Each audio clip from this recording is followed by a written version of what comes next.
Hi, I'm Murdo from Resene. This is Paint Like a Pro. Today, I'm going to show you how to paint a door. First up, remove hardware. Door handles, locks and coat hooks. Then, give the door a good clean, removing any residue, like those annoying stickers kids love to put on them.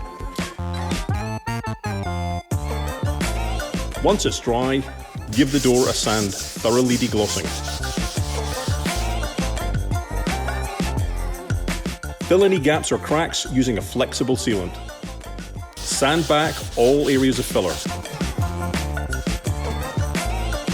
Apply a coat of Resene Quick Dry primer. Let that dry, then lightly sand smooth. Apply 2 coats of enamel paint, allowing them to dry in between. Use a good quality brush. For larger doors, you can use a microfibre roller. One tip from me, when you are brushing, make sure your strokes follow the grain of the wood.